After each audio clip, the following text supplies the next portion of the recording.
What? Yeah, chimpanzee.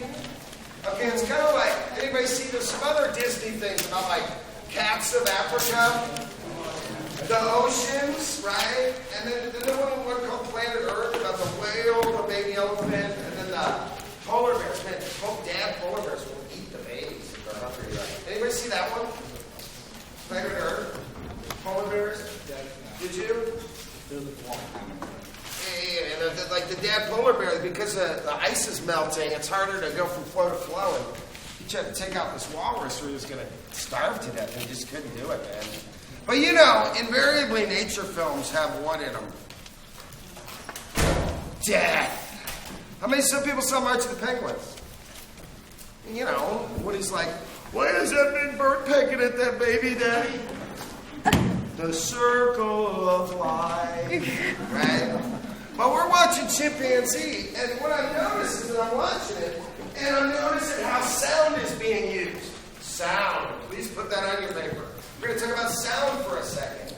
And then as we come on a radio, and we begin to talk about film, I think we need to talk about sound in general, okay? Now, first of all, let's think about the different kinds of sound we might use, okay? And the first thing that struck me is how music is used, right? Now, in the radio, when you turn on NPR, what is the first thing you hear? You hear some kind of like signature music, right? I mean, I don't know, you guys didn't watch, how many people watch Seinfeld? Remember in Transition, which was actually not even on a bass, it was on, but what are you going to do? Or I'll be there for you. I mean, does that ring a bell for you guys?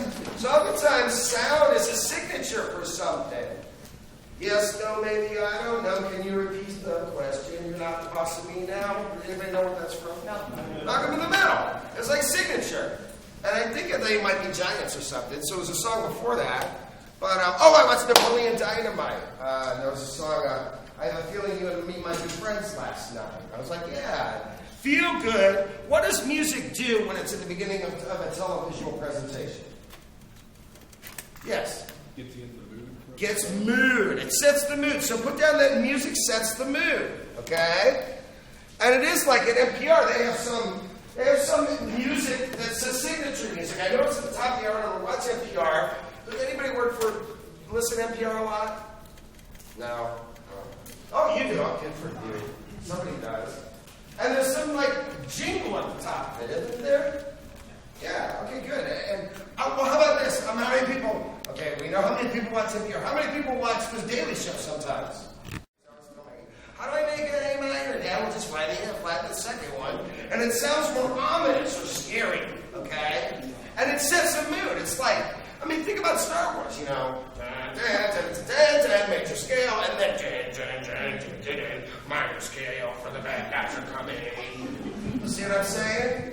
And then also, you can also use a 7 to denote, like, uncertainty. Now, I'm not going to get into detail. I just want us to know that we set a mood in people by using music. And it just struck me because as I'm watching that, I'm sitting there with the kids and with a special friend of mine, and I'm just like, man, we're going to talk about music. And Woody, like, commented on it. He's like, well, you can tell if something bad's going to happen because of the music. And then Maggie's like, yeah, it's a minor, you know? Like, these kids, they know too much about movies and music at 8 and 10. But you guys get my point, right? So you guys, as writers, can make suggestions about music. I don't know. I don't ever put music cues in my scripts. I'm going to leave that to the director and the producer, and they'll hire John Williams, and then they'll write it. And they'll know what to put in nature. But we can also make suggestions, okay? So you set a mood, you signal changes. I mean, remember in Seinfeld, the music was always going between Jerry's apartment or the coffee house or across the hall, the Kramer's TV studio. He had set up in his house or whatever, you know. I guess I also want to say, I mean, you might write down theme music, right? I mean, what do you want? Yeah. I mean, all you got to do is 2 notes twice, and somebody says Jaws, right? So there is signature music. Remember, how about the Law and Order? You know what I'm saying? Talking about Law and Order music. It's got as a signal that something's going to happen, something's going to change. And it's also a signature. You might write that down, signature. And you might also write it under that, jingle. What's a jingle? By many. Right?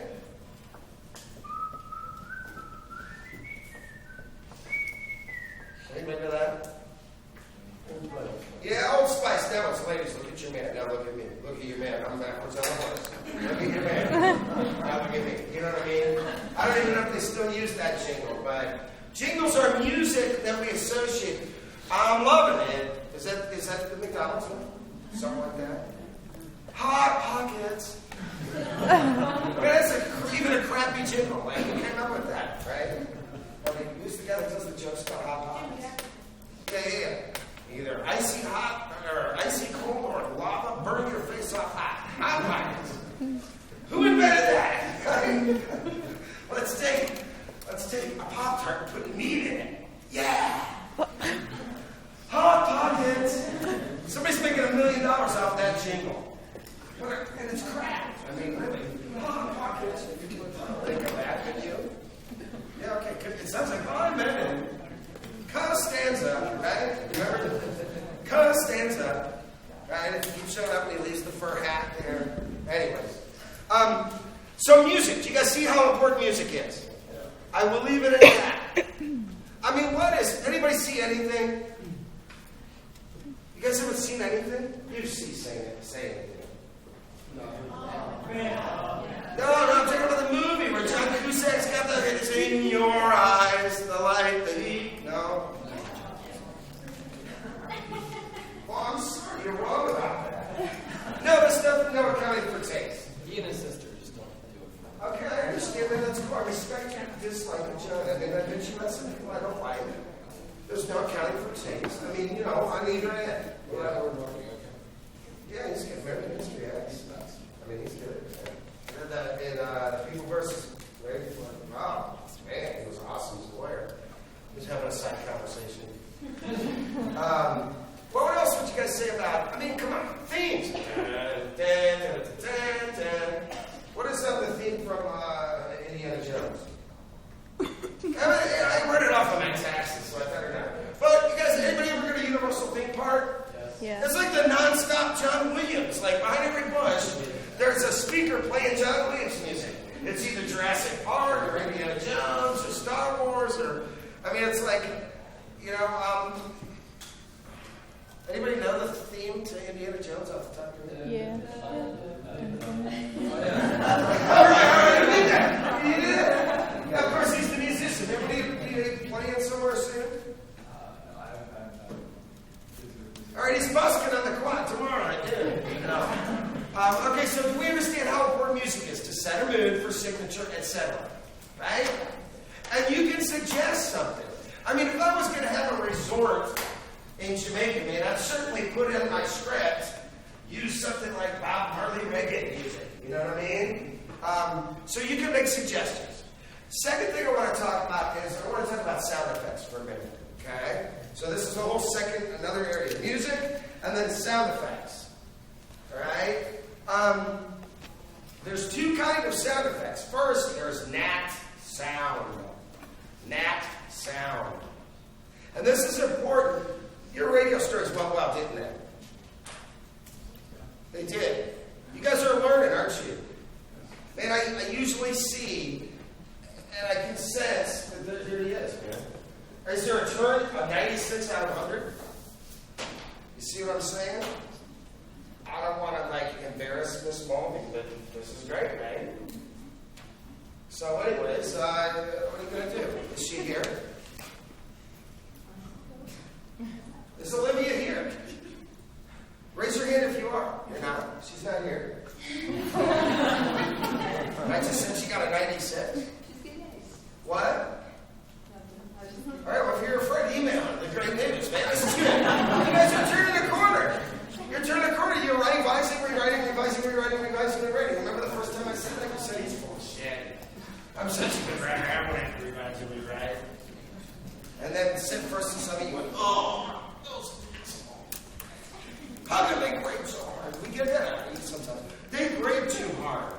that doesn't hurt our feelings. Just write it away.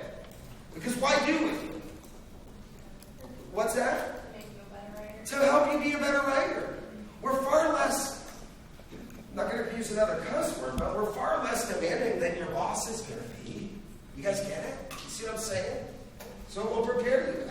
I get so many letters from ex-students who are now in the world and they appreciate the rigor. And in your first radio assignment, it's kind of come through. I mean, in this radio assignment, you've made a turn and you realize that it's not just BS, but that I and you have to revise, rewrite. I mean, we were doing a letter. I'm trying to sell this book about how women should be treated better in the Catholic Church. And how married priests should be reinstituted, because we had priests that were married until the year 1078. 1,000 years we had married priests. Public relations people, what kind of discourse is that? I'll give you two right now. It's image restoration discourse. Write it down. Any kind of discourse in response to accusations in public relations is image restoration discourse, or apologia. E-A-P-O-L-O-G-I-A. It's on the text. It may be on the second text. Right? So anyways, I'm writing a letter in my office, and so I write it, and then what do I got to do? I can give you an example. This is last week. What do I got to do? Come on, say it. I got to print it up, and I got to find the changes. Make changes. Print it up. Then I give it to Jordan, the golfer, who's my assistant. She makes changes. I change it, print it up. Then Tom Monica comes from across the hall. God, so good. And he started busting my chops. He's like, you put on, you published over 12 words. Why don't you put accomplished scholar? That's a great idea, Tom. All of a sudden, having published over 12, 14 words, whatever, I pulled that down to accomplished scholar. I was revising and rewriting. Do you see what I'm saying? I'm not the only one that has to do it. I would make sure you do too. Get it? You get it now, don't you? You do. Yes. I just wanted to know what that word was about. Oh, it's apology. I'm not going to put that on the test. But image restoration discourse will be. Anytime somebody's accused of something like Tiger Woods. But you see, when he's attacked, he needs to respond to the attacks. And the church has been attacked for, and I'm a big Catholic. Anyways, it's the first line of my letter to try to get a publisher. But I need to revise that, revise it. This is my attempt to answer my 5-year-old's question. Right? You see? But the point is, I got to revise and rewrite. And apologia, or image restoration strategy, is when Exxon is accused of being a BP. When they spilled olive oil in the Gulf, all their efforts to improve their image back and build it back up are image restoration strategies. But we'll talk about that in PR, okay? I guess we really did digress.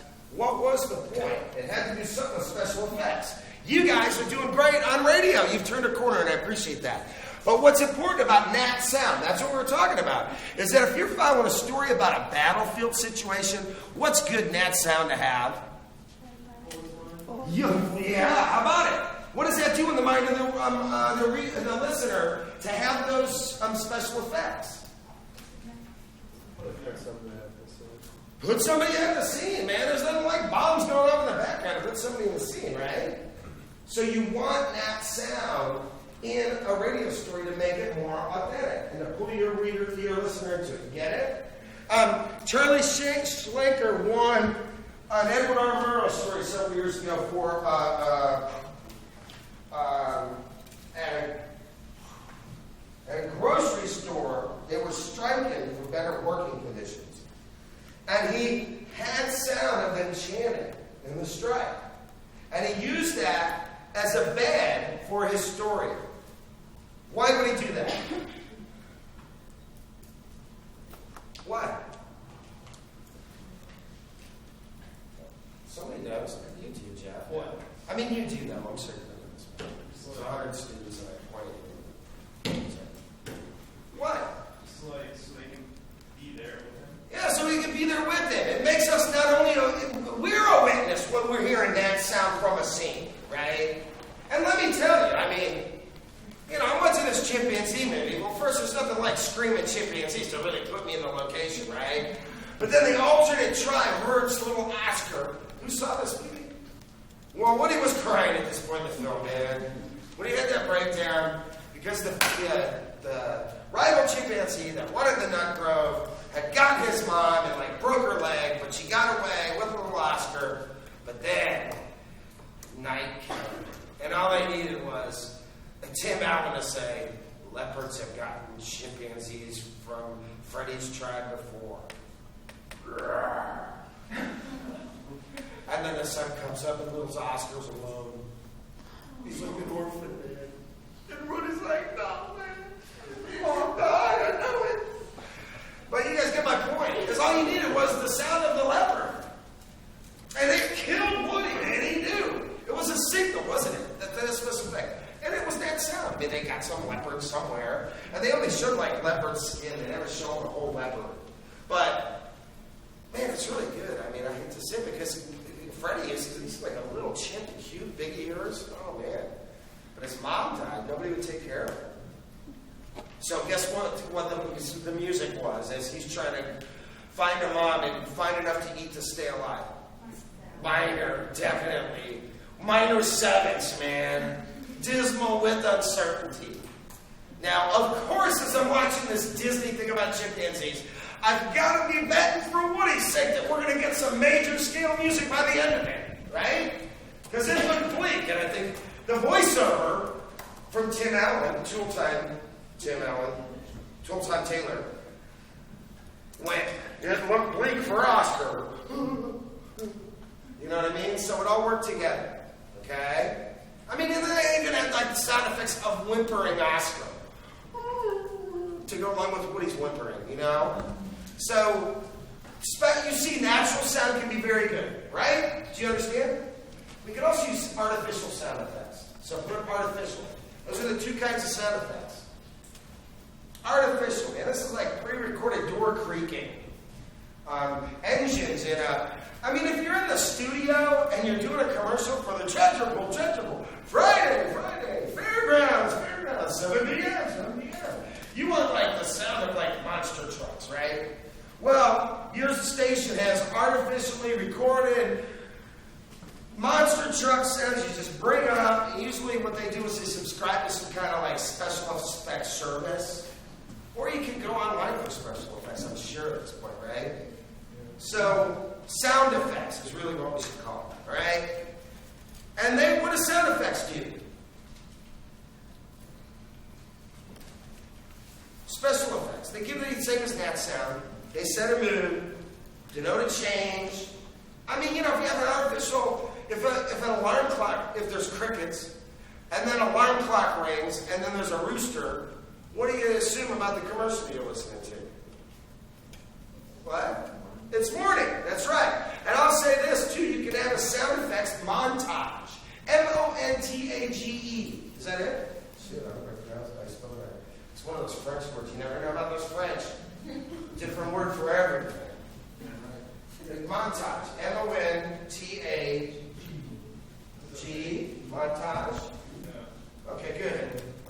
And usually a montage is like the shots put together at 90 minutes of film where Rocky's training. Anybody see Team America?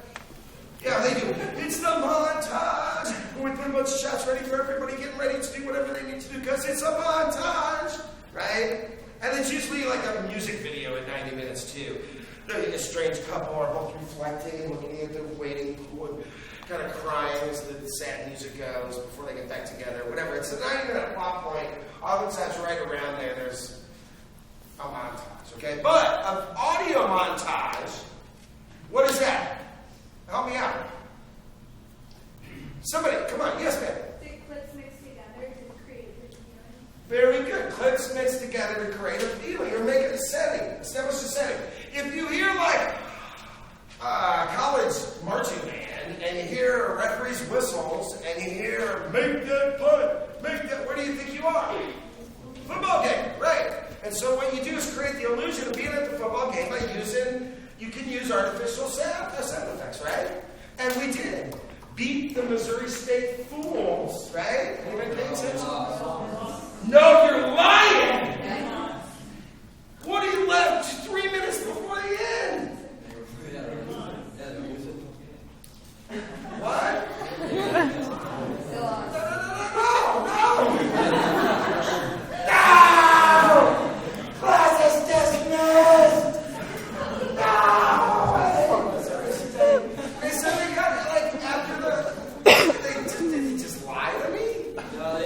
possibility of like driving a little bit into the fourth quarter.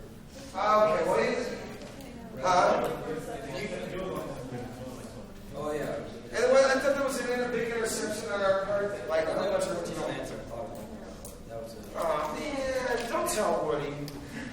He had a good game yesterday. He got 2 tackles and his little legs, man. Poor kid. Just running, trying to you can't catch a kid with regular sized legs, you know? But he thought that they won. He told me they won. He was all excited. I'm not going to change my tune on him. Okay, never mind. God, I hate Missouri State. I hate those guys. Anyways. Dang it, you guys just burst my bubble. It's fine, sound effects. We just went from major key to minor sevenths. McHale State gets gloomy. Look outside, it's going to rain more, you know? Start back up like it was this morning. All right, you guys get an idea about sound? You can make suggestions. That's going to become important when you get to TV commercials. Okay? Because you want to start it. Maybe if I had a commercial, I wanted to start with I'm Yours by Jason Moritz. Murat, man, I want it. Which is the same song as my left side brain is what? Hey, Soul Sisters is the same chord progression, man. Somebody should sue somebody else. But it's the same chord progression as With or Without You by the, or I'm So Lonely by the Police, or anyways. But I want to suggest a song to start my commercial, don't I? And at the end, I want a jingle with my logo and my slogan. I'm loving it. Right? Hot Pockets. All right? So you're going to want to think about that on your commercial. Got it? All right. Now we're going to try to, man, that clock is not working back there. So I guess class will just go on forever. All right, 2:25. Do you guys can I give you a sense about how important sound is? I mean, you can also, I guess, we can talk about voices for a second. I mean, there's narration. What's narration? Yeah. Recorded voice over a movie. I mean, remember Shawshank Redemption? It was kind of like Red told the story a lot. Andy Dufresne came in my 22nd year at Shawshank, right? And he was kind of like a voiceover, kind of like a narrator. Just write down voiceover or narrator. Right? And there's one other thing that I want to make sure that I say. That if you've got an announcer, if you're doing a radio commercial, for instance, and you want somebody's sound in the background, you say they're off mic. What does that mean? No, write this down. It's on the text. Off mic. What does off mic mean? They're not really on the major microphone. It sounds like they're in the background. On mic is what? You're speaking into the mic, you're right there, we know you're present. Okay? On mic is we think you're right there with us. If you're off mic, you sound in the distance. And it's really got to deal with the manipulation of volume. It can also deal with delay, where, again, there's different kinds of special effects you might use. But off mic denotes somebody speaking in the background. Hey, honey, could you bring me my coffee? Sure, I'll be up in a minute. They're on mic. The other person's off mic.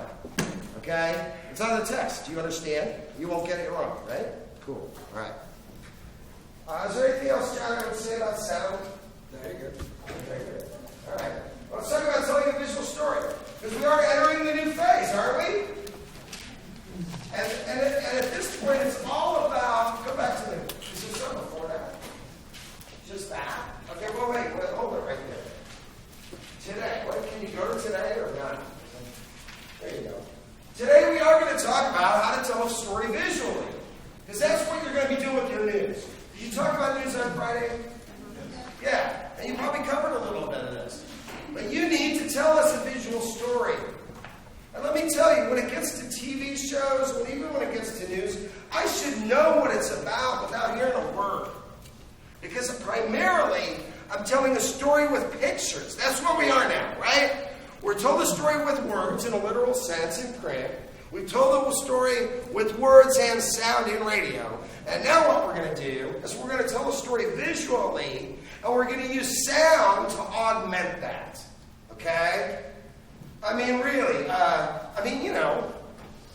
I mean, this summer, screenplay that's gone through 38 revisions or some garbage like that. I took it to LA and I had a guru and a bunch of Hollywood writers criticize it for me. We got a workshop. They're like, it's like, you know, your characters talk about what's going on. Why don't you show us what's going on? Because film is a medium where we tell a story with pictures. And he says, here you guys got the guys talking about doing this. Why don't you just show them doing it? You see? Because stories, so I went through and I made all those changes. And again, it was like, you know, the 38th revision. But it was good to go through that process and have this guy bust my chops. I mean, the best people in the world has worked with this guy. And then before I give the dang script to George Clooney, man, I want this guy to bust my chops, right? But what he emphasized was me, don't tell me what people are doing. Show me what they're doing. Because we talk about television, we talk about film, we talk about television news. We are telling a story with pictures. So let's talk about how to manipulate pictures. First, and you can, okay, here's the deal. As a writer, you can make suggestions about camera position, camera movement, transitions, and editing. All right? Let's go to camera position first of all. There are several different options.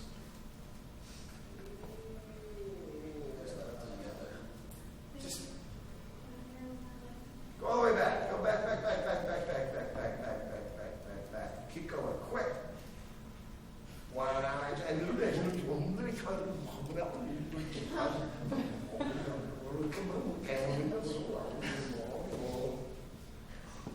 Man, come on. You're doing a great job up there. The first thing is camera distance. We have three options. The first one is a wide shot. I hope that's what it says. Wide shot. Write it down. Camera distance. Write this down. Don't look at the screen.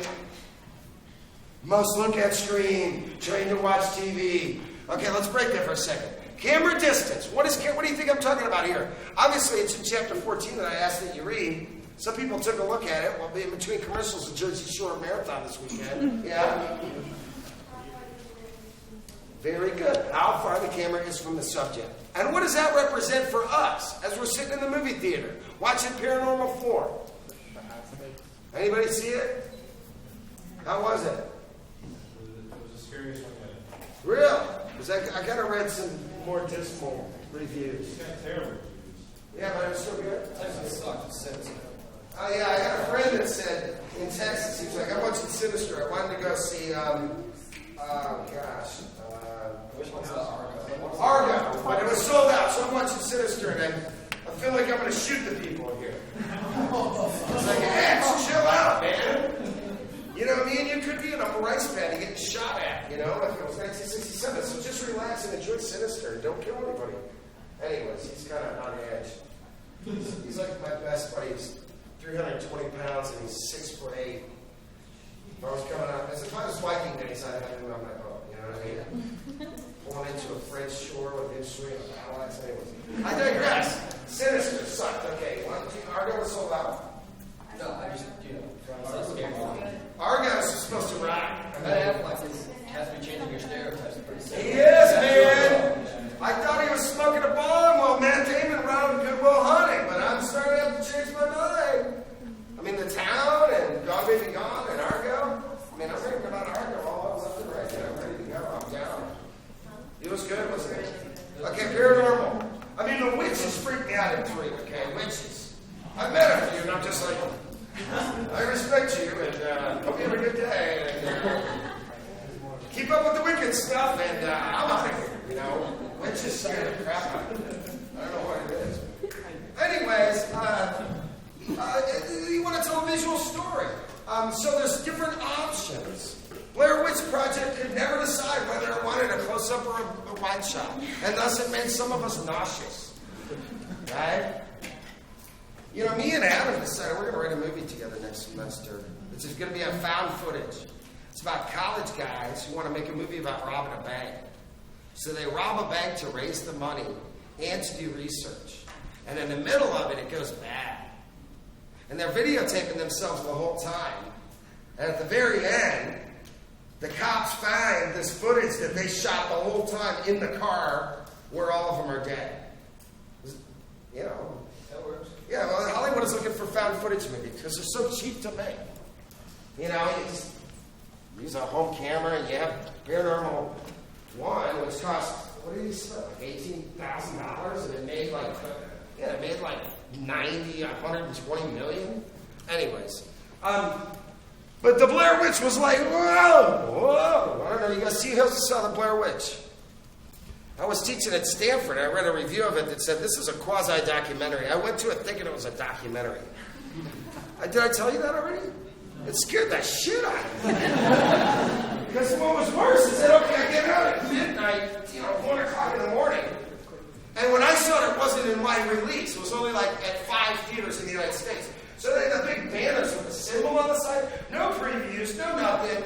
It was like somebody came through with their documentary and they showed it. And I'm like, what? And then what it converges, man, they really tapped into convergence. Because what did I do? I ran back to my apartment on Stanford. I went online and looked at the Blair Witch.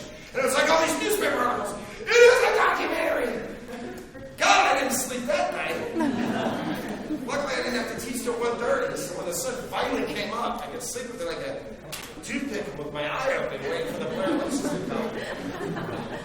They fooled me, but they couldn't decide. Remember how the camera was like, and it could make you sick if there's too much. Even opening a casino does that to me. Scorsese. But a close-up, what is a close-up? When you're watching it show something, what's a close-up?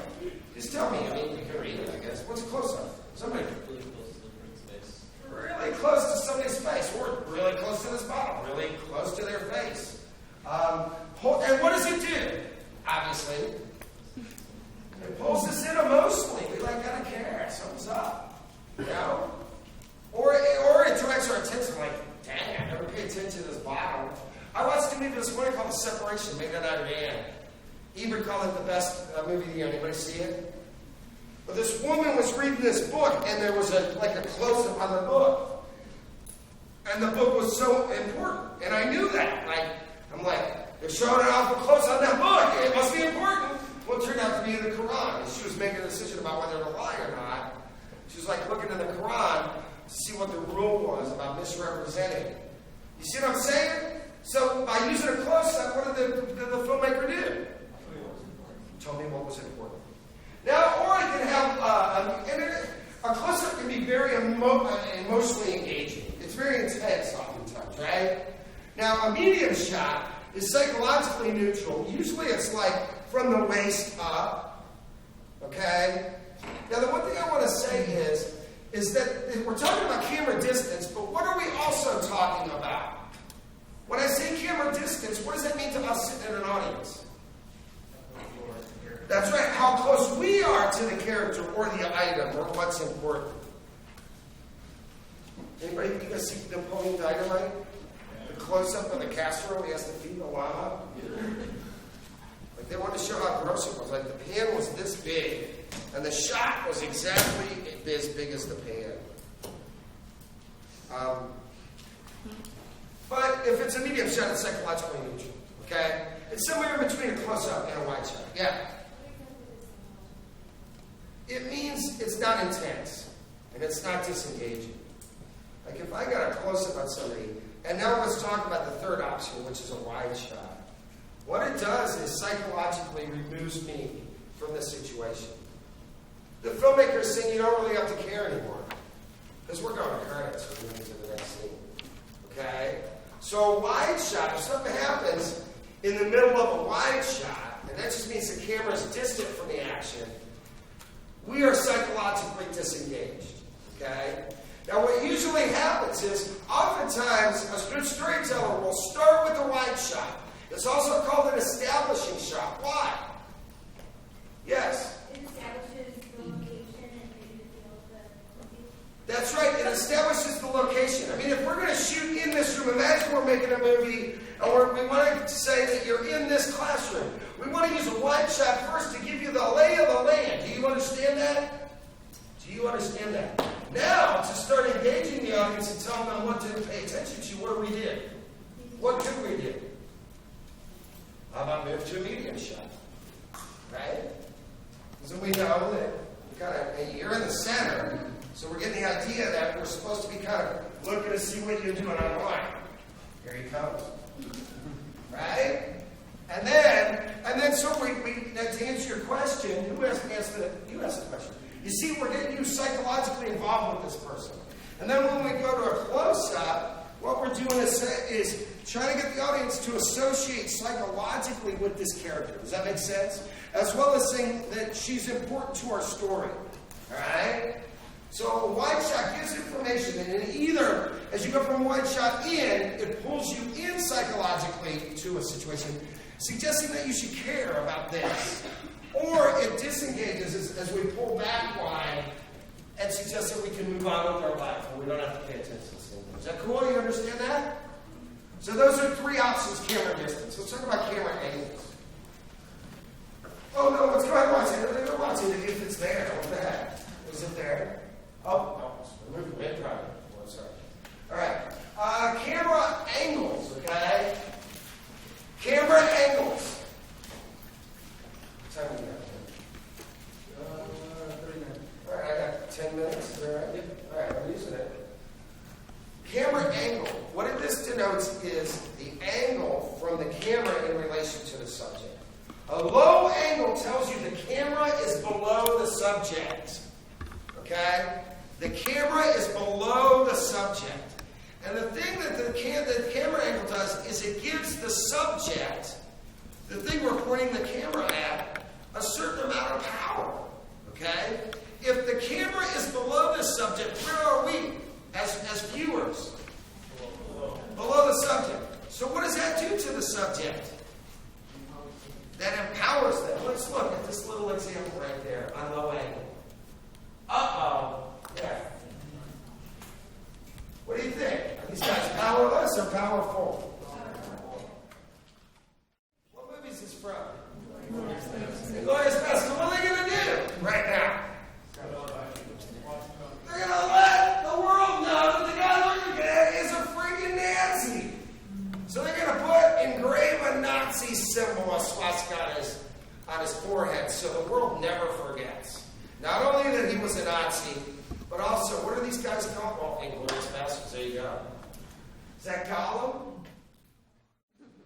But anyways, they have power here. Do you see? Now, this particular shot is from the point of view of the Nazi. And I'm just saying that because it's how Brad Pitt calls them. But you see how they have power? Say yes. Thank you. Yes. Cool. Because the camera is below them. Now we can go to a medium angle shot. Go to the next thing if you would, Jeff. Thank you. No. Back up. Stay there. Eye level. This is where the audience is even with the subject, and it's psychologically neutral, right? It's even. The subject is even with the audience. The audience isn't above it or isn't below it. Okay? The third option is the high angle. And this is where the camera is above the primary subject. And what does it do to the primary subject?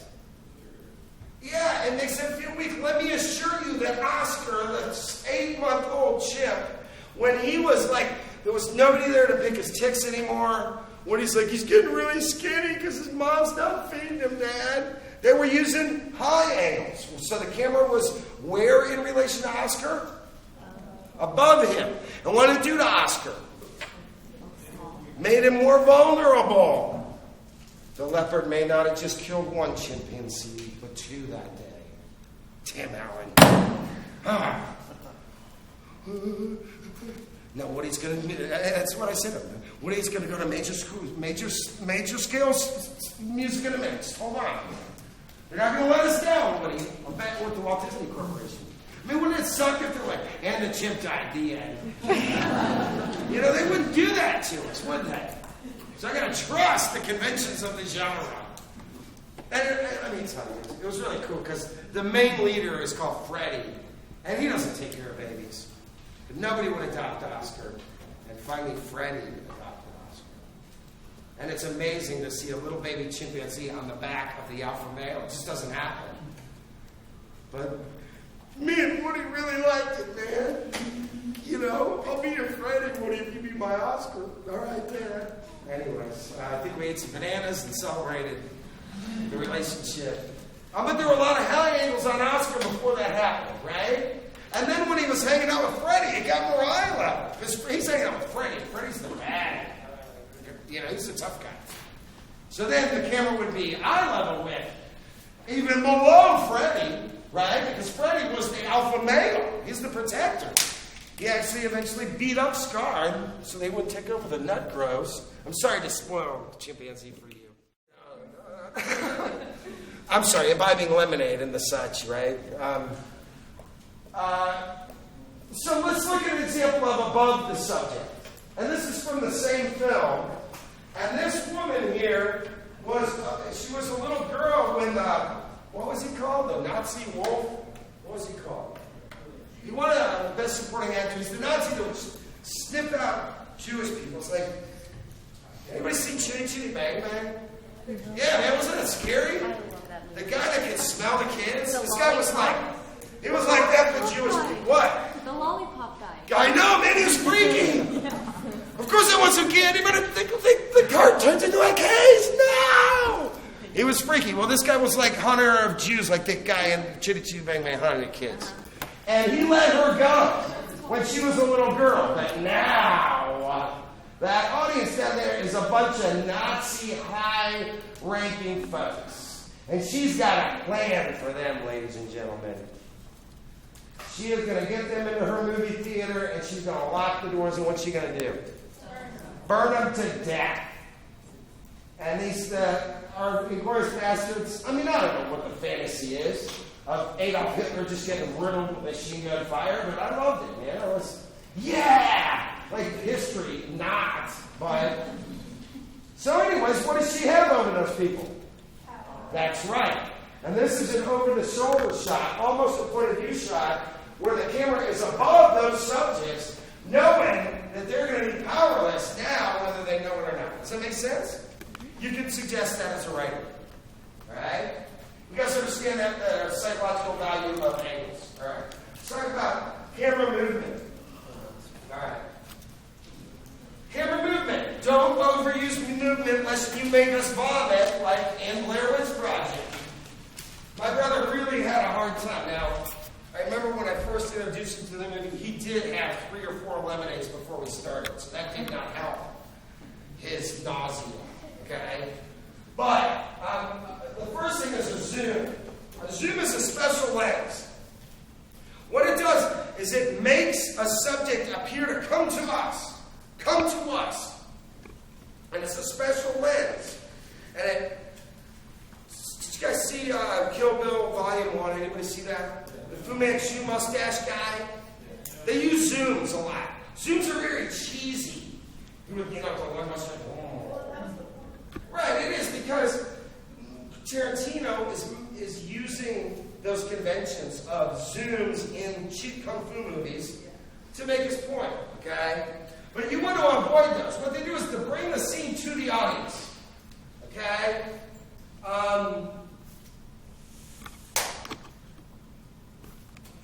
Okay, we'll just leave it there. Zoom. Don't go into a lot of detail on Zoom. Just try to avoid. Because what you really want to do is, may I have your attention, please? What you want to do is dolly in or out instead of using a zoom.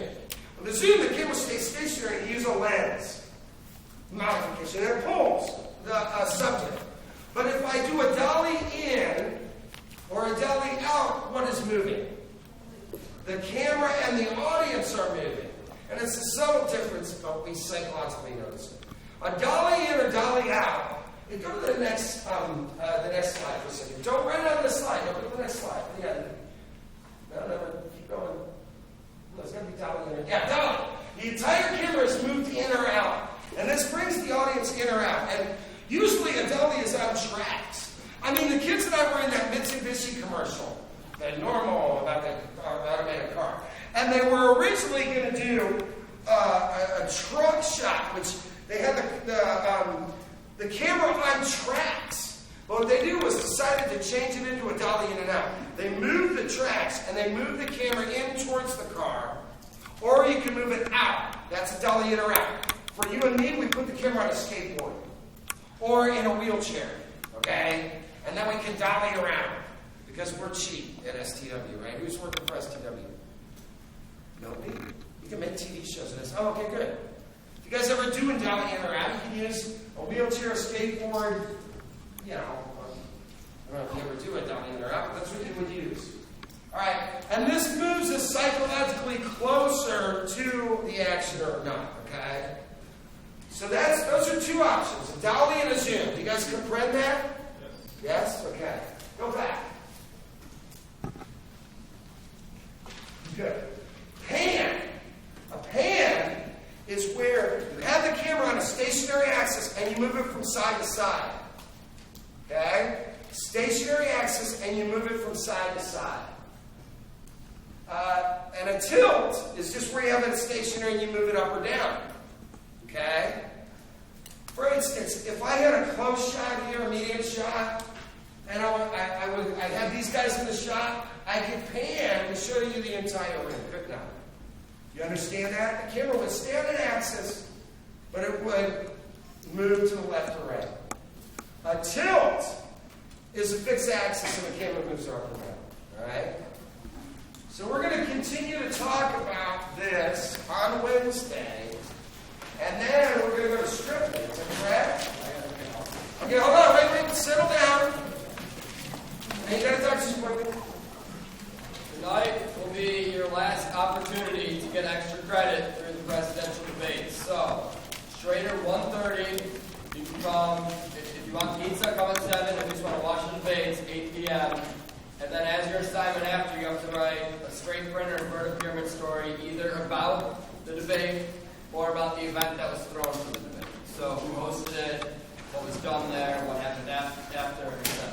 But tonight's the last time to do it. Schrader 1:30, 8 p.m. is when the debate will start.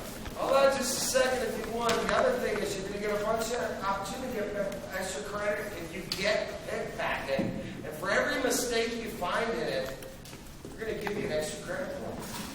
So I'd get the packet if I were you. We need your help. Revising and rewriting to get it ready for next semester. Here's a good question. Yes? On the syllabus, it says that Wednesday's the day that we don't have to class. Oh, you give her, are you in his lab? I mean, yeah. Okay, well, you get extra credit. Thank you. Very important. We are not meeting here on Wednesday.